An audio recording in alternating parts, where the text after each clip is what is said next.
So what was it like for you growing up? Let's just say young level, teenage level, and how do we even get to who we are now? Straight knucklehead. That's me. Really? Now, I was just one of those kids who was probably misunderstood. Yes, sir. But yeah, I was kind of out there. I have 3 brothers and a sister, and they all went to college, and they did really well in life. My oldest brother was the head of the Secret Service. But back in the day, my dad, we used to drive from Chicago to California every year.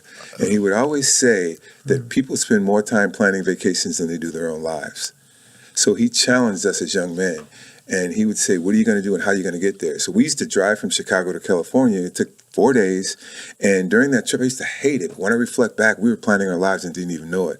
Because he would say, we had to give these open-ended presentations of what we were going to do and how we were going to get there. Hell, I didn't know what I wanted to do. I didn't give a damn. But my oldest brother, who paved the way for the rest of us, he always said he was going to be FBI or Secret Service.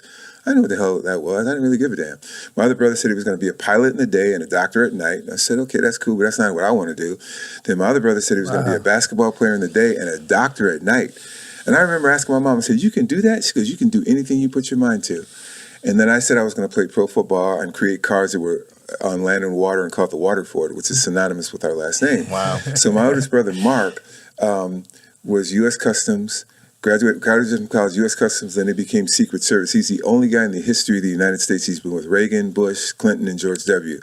So he's got some stories, man. I'm getting chills. Yeah, it's I crazy. can believe it. I believe it. Yeah. So he made some good choices, and behavior is learned and imitated. So then my next brother Tony, he went to the Air Force Academy in Colorado Springs, flying pilot. Yes, and doing extremely well. My brother Randy, African American pilot. yes, he went to Northwestern, then he went to Stanford Medical School. He's a cardiovascular surgeon, and he is totally amazing.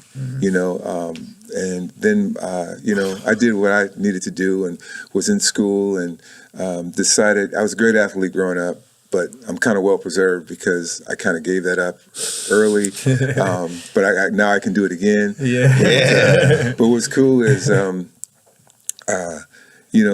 opportunities and wound up getting involved in the automobile industry. And the thing that separated me from everybody else is I was willing to do the things that the majority of the people weren't willing to do. It wasn't that they weren't able; they just weren't willing to do it.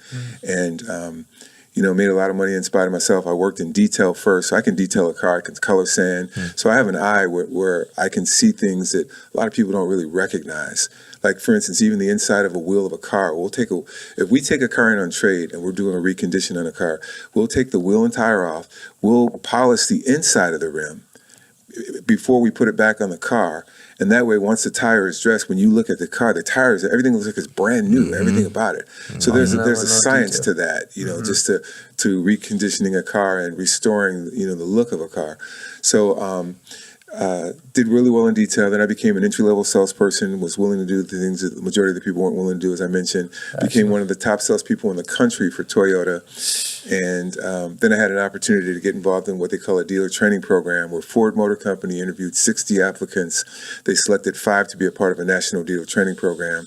I was one of the 5 they selected, went through NADA Dealer Candidate Academy, graduated from that, was looking for a viable opportunity, wanted to stay in the Chicago metro area because I could hit the ground running and, surround myself with a good management team, people that I knew, but then wound up looking out west, came out to the greater Manteca area and thought the demographics were pretty good.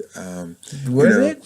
I thought it was. Yeah. It was kind of an interesting story, though. When I first came to Cali, just to look, it was 6 below zero in Chicago. So they said, hey, we're going to fly you. We're going to pay you to go look at some dealership opportunities out west. So I went to L.A. first, and I really didn't want to live in L.A. That wasn't the life that I was looking for. So it was kind of like a little vacation for me. I didn't even wear a tie. I didn't really give a damn. So I get there, and I'm looking around. Hey, this is cool, whatever. So then they say, hey, we have some more opportunities there in Northern California. I go, there's no way I'm moving to Northern California. So I called home and said, hey, what's the weather like? And my wife says, hey, it warmed up. It's like 12 degrees. I was like, oh, hell no. I'll be back in a couple more days. So I go to, I think, Danville is where the headquarters were at the time. And we're starting to drive through. I did this interview. Didn't really care if I got it. I was so relaxed, which probably helped. Driving through the Altamont Pass. And I told the dude, man, stop the car. And he's like, everything okay? I got out. My eyes had never seen anything so beautiful. I saw those rolling hills and those windmills. I'm from Chicago. I don't see that kind of stuff. From New York City. Yeah. So I'm like, it was amazing to me.